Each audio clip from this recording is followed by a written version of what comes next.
महाराज विराट कोहली और अनुष्का है। विराज बैठ प्रसन्न हो। जी अभी ठीक। हाँ नहीं, ठीक ही रहना चाहिए। हम आपको अपने प्रभु का विधान बताते हैं थोड़ा सा। जब प्रभु किसी पर कृपा करते हैं, ये वैभव मिलना कृपा नहीं है, ये पुण्य है। पुण्य से एक घोर पापी को भी बहुत देखो, पाप करके भी उनका कोई पुण्य है जिससे वो सुकृत पूर्व के सुकृतवश चल रहे हैं, नया पाप है। ये वैभव बढ़ना या यश बढ़ना ये भगवान की कृपा नहीं मानी जाती। भगवान की कृपा मानी जाती है अंदर का चिंतन बदलना, जिससे आपके अनंत जन्मों के संस्कार भस्म होकर और अगला जो है वो बड़ा उत्तम होगा। अंदर के चिंतन से होता है, बाहर से कुछ नहीं होता। मात्र अंदर का चिंतन। अच्छा, अंदर का चिंतन हम लोगों का स्वभाव बन गया बहिर्मुखी। बहिर्मुखी मतलब बाहर, बाहर यश कीर्ति लाभ विजय, इससे हमको सुख मिलता है। अंदर से कोई मतलब नहीं रखता कोई विरला ही अंदर से। अब क्या होता है, भगवान जब कृपा करते हैं तो संत समागम देते हैं, कि दूसरी जब कृपा होती तो विपरीतता देते हैं, और फिर अंदर से एक रास्ता देते हैं। ये मेरा रास्ता है, ये परम शांति का रास्ता है, ये शांति का रास्ता नहीं। भगवान वो रास्ता देते और जीव को अपने पास बुला लेते हैं। बिना प्रतिकूलता के संसार का राग नष्ट नहीं होता। किसी को भी वैराग्य होता है तो संसार की प्रतिकूलता देखकर वैराग्य होता है। सब कुछ हमारे अनुकूल है तो हम आनंदित होकर उसका भोग करते हैं। जब हमारे ऊपर प्रतिकूलता आती है तब ठेस पहुंचती है कि इतना झूठा संसार, तो अंदर से भगवान रास्ता देते हैं। ये सही है। भगवान बिना प्रतिकूलता के इस संसार को छुड़ाने का कोई भी औषधि नहीं रखी। आज तक जितने बड़े महापुरुष हुए हैं, जिनका जीवन बदला है, उनको प्रतिकूलता का दर्शन करके बदला है। तो कभी प्रतिकूलता आए तो उस समय आनंदित हो कि मेरे ऊपर अब भगवान की कृपा हो रही है, कि मुझे सतमार्ग में चलने की प्रेरणा मिल रही है। अगर सतमार्ग छूटा हो, ये सब तो एक सेकंड के लिए आप विचार कीजिए। अब अपना सुधार कर लो, अपने जीवन को सत्य में ले आओ, तो अगला जो होगा वो बहुत जोर का होगा। चाहे जन्म हो तो श्रीवान कुलवान धनवान वैभव संपन्न ऐसे, और भक्ति की अनुकूलता, भक्ति की अनुकूलता। खास बात श्रीवान धनवान कुलवान नहीं, खास बात भक्ति की अनुकूलता। अगर इस जन्म में भगवत प्राप्ति नहीं हुई तो भगवान श्री कृष्ण ने गीता में कहा है कि मेरे भक्त का नाश नहीं होता। मैं कुलवान धनवान श्रीवानों के कुल में जन्म देता हूं और फिर पुनः भक्ति का माहौल देता हूं, और पूर्व का जो भजन छूटा हुआ हो वहीं से उसको। अब बिल्कुल ऐसे ही रहो जैसे रह रहे हो, बिल्कुल संसारिक बन करके रहो, लेकिन अंदर का चिंतन आपका बदल जाए। अंदर के चिंतन में आपकी यश की भावना न रह जाए, अंदर के चिंतन में आपको धन बढ़ाने की भावना न रह जाए। अंदर का चिंतन हो जाए, प्रभु बहुत जन्म व्यतीत हो गए, अब एक बार आपसे मिलना चाहती हूँ, एक बार आपसे मिलना चाहते हैं प्रभु, मुझे आप चाहिए, अब संसार नहीं। तो बात बन जाएगी, तो बात बन जाएगी।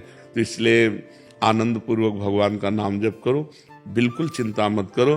बाबा, क्या नाम जप से हो जाएगा पूरा? ये हम अपने जीवन का अनुभव बताते हैं। सांख्य योग और अष्टांग योग और कर्म योग और भक्ति योग, चारों योगों में प्रवेश रहा है। पहले हम सन्यासी रहे हैं 20 वर्ष सन्यासी रहे काशी विश्वनाथ जी।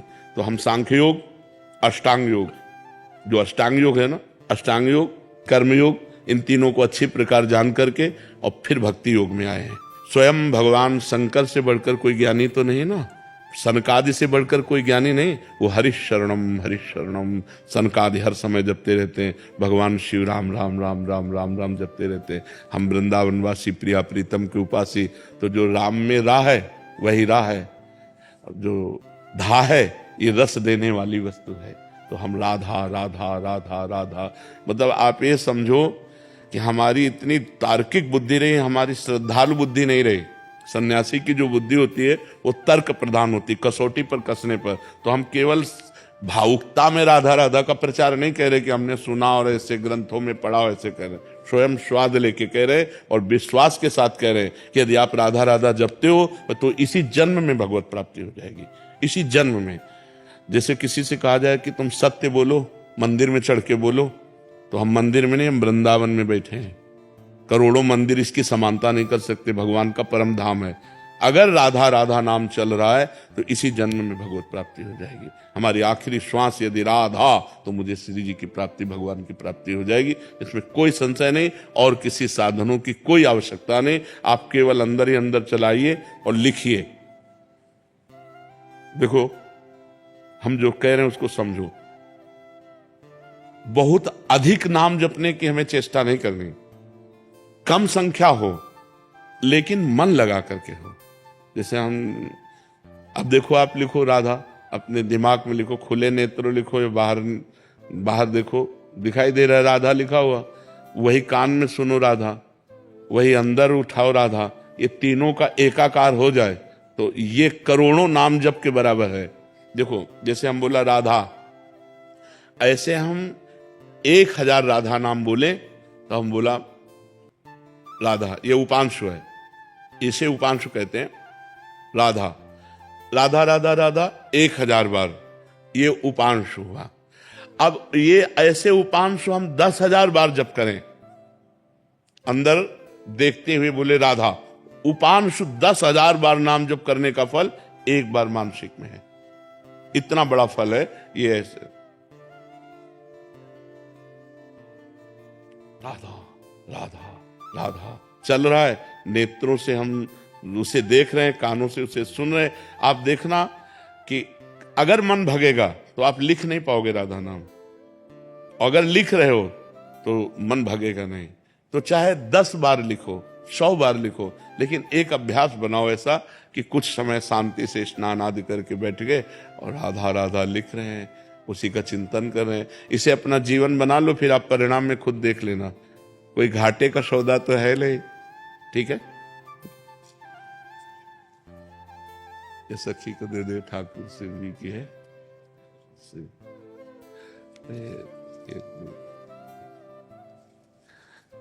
खूब आनंदित रहो, नाम जप करते रहो। जानवी जी, नई दिल्ली से। राधे राधे राधे महाराज जी। महाराज जी, आपके अनुसार सच्ची खुशी क्या है? क्या खुशी एक मंजिल है या यात्रा में प्राप्त किया जाने वाला लक्ष्य है? बंधन मुक्त हो जाना, किसका है? बंधन मुक्त हो, कोई बंधन न रहना, कोई इच्छा न रहना, वो खुशी होती है जिसमें कोई बंधन नहीं और कोई चाहत नहीं। हमारी सारी चाहतें पूर्ण हो गई, अब हमारे अंदर कोई चाहत नहीं और हमारा कोई बंधन नहीं, मृत्यु का भी भय नहीं। ये सबसे बड़ी खुशी है। जीत गए हम, माया पर जीत गए, मृत्यु पर विजय प्राप्त कर ली, काम क्रोध लोभ मोह मद मत्सर इन पर विजय प्राप्त कर ली, और चाह पर अब कोई चाह नहीं, किसी का हमारे ऊपर कोई प्रभाव नहीं, मृत्यु का भी कोई भय नहीं। इससे बढ़कर कोई खुशी हो सकती है? हर खुशी का नाश करने के लिए मृत्यु तैयार है।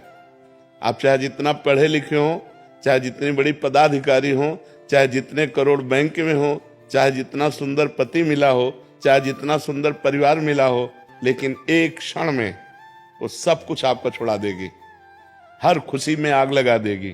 तो अभी खुशी नहीं मिली।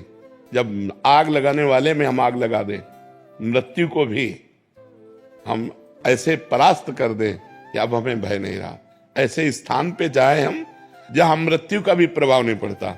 वो कौन सा स्थान है? त्रिभुवन में कोई स्थान नहीं, ब्रह्मलोक में भी काल का प्रभाव है। कालातीत भगवान का आश्रय है, भगवान के चरणारविंद है। जब हम प्रभु का नाम जप करते हैं, प्रियाजू का नाम जप करते हैं और अपने मन को प्रभु में दे देते हैं और मन भगवदाकार हो जाता है, तो कोई चाह नहीं रहती। ब्रह्मभूता प्रसन्नात्मा न सोचति न कांक्षति, न कोई शोक है न कोई चाह है। प्रसन्न आत्मा, अखंड खुशी, अखंड आनंद वो प्राप्त होता है। अगर भगवान से नहीं तो कौन सी खुशी हमें बता दे कोई? भरोसा सेकंड का नहीं। बहुत सुंदर साथी मिला लेकिन मिनट में मर सकता है, बहुत सुंदर शरीर है लेकिन कल कोई भयंकर रोग हो सकता है। कौन सी चीज ऐसी है जो भय चिंता शोक रहित है? एकमात्र भगवान का नाम, भगवान का आश्रय, भगवान की शरणागति। जब ऐसा हमें दूल्हा मिल गया श्री कृष्ण, जब ऐसा दोस्त मिल गया श्री कृष्ण, क्योंकि अनंत ब्रह्मांडों का स्वामी, तब जो अपार खुशी होती है। सोचो कोई यहाँ का अधिकारी हो, बड़ा अधिकारी हो, और वो आपसे हाथ मिलावे, और कहे कि कभी कोई समस्या हो, फिर आपको कैसा लगेगा? एक छाती फूली घूमेगी, एक आनंद लगेगा नहीं। और भगवान हमारे कह रहे हैं अनन्यश्चिन्तयन्तो माम ये जनाः पर्युपासते तेषां नित्याभियुक्तानां योगक्षेमं वहाम्यहम्। जो निरंतर मेरा भजन करता है उसके योगक्षेम का वहन मैं करता हूं। जब भगवान छाती ठोक रहे हैं तो भक्त की छाती कैसी होनी चाहिए? लेकिन हमें भगवान की पर विश्वास नहीं। एक नेता कोई कह दे, पदाधिकारी कह दे कि वो चाहे झूठी बात ही कह दे कि आप चिंता न करो, तो आपको क्या फूलन रहेगी, हर समय रहेगी कि यार वो हमारे अमुक हैं। और भगवान कह रहे हैं तो भगवान की बात की फूलन नहीं हो रही। जबकि नेताजी यहां नहीं है, वो सर्वत्र नहीं है, वो किसी एक स्थान पे होंगे। और वो सर्वज्ञ नहीं है, और वो सर्व सामर्थ्यशाली नहीं। और मेरे भगवान सर्वज्ञ है, सब कुछ जानते हैं, सर्वत्र हैं, सब जगह है तो यहां भी है, सब समय है तो इस समय भी है, सबके हैं तो मेरे भी हैं, सब में है तो मेरे में भी है। ऐसा सर्वज्ञ, सर्वत्र विराजमान, सर्व सामर्थ्यशाली प्रभु को जब तक हम अपना नहीं मानेंगे तब तक हमारी खुशी स्थायी नहीं रहेगी। समझ पा रहे आप? अग्रवाल जी मुंबई से। श्री हरिवंश महाराज जी। महाराज जी, अपने गुरु को सबसे अच्छी गुरु दक्षिणा एक शिष्य के द्वारा क्या दी जानी चाहिए? जो गुरु ने नाम दिया है, मंत्र दिया, खूब जप करो, यही गुरु दक्षिणा है। रुपया, पैसा, फल फूल, कपड़ा लत्ता, ये तो जीवन उपयोगी सामग्री आप नहीं दोगे तो भगवान कहीं ना कहीं से दे देंगे। गुरु इसलिए नहीं शिष्य बनाता कि तुम उसको रोटी दो, कपड़ा दो, पैसा दो, इसलिए नहीं बनाता। इसलिए बनाता है कि तुम स्वयं भगवान को अर्पित हो जाओ, तुम भगवदानंद को प्राप्त हो जाओ, तुम्हारे अंदर का ज्ञान नष्ट हो जाए, तुम्हें भगवत प्राप्ति हो जाए, इसलिए शिष्य बनाया जाता है। तो गुरु की इच्छा क्या है? आप भगवत प्राप्त हो जाओ। तो भगवत प्राप्त कैसे होगे? जो गुरु जी ने नाम दिया, मंत्र दिया, उपासना दी, वैसे चलो। अगर वैसे ना चलो तो गुरु प्रसन्न नहीं होंगे। अगर असली बात है तो वो सब मायाकृत वस्तुओं से गुरु प्रसन्न नहीं होते। गुरु प्रसन्न होते हैं मन वचन कर्म से, उनकी आज्ञा का पालन करें। आज्ञा समन सुसाहब सेवा, अपने गुरु की आज्ञा का पालन करना, इससे बड़ी और कोई भेंट नहीं है। और गुरु की सबके लिए एक ही आज्ञा है कि तुम भजन करके, अच्छे आचरण करके भगवान को प्राप्त हो जाओ। ये फल फूल, रुपया, पैसा, खान पान, ये तो विश्वम्भर भगवान उनकी शरण में हो तो देते हैं, चराचर जीव को देते हैं। तो संतों का भरण पोषण नहीं करेंगे क्या? और फिर इतने दिन भजन करने के बाद अगर गुरु की आशा शिष्य पे लग जाए कि ये हमारा भरण पोषण करे, तो गुरु किस बात का? वो तो शिष्य से भी गिरा हुआ आदमी है। मान लो शिष्य तो अपने को संसारी मानकर तुम्हारी शरण में आया और तुम शिष्य से अपना आशा रखते हो, तो तुम तो शिष्य से भी ज्यादा गिरे हो। तब लग जोगी जगत गुरु, जब लग रहा निराश, और जब आशा मन में भई तो जग गुरु और जोगी दास। जग गुरु और जोगी दास, जब आशा मन में भई। तो गुरुजनों की आशा एक ही है कि ये चराचर जगत भगवत स्वरूप है, ऐसा तुम समझ जाओ और खूब भगवान का भजन करके भगवान को प्राप्त हो। यही सबसे बढ़िया भेंट है।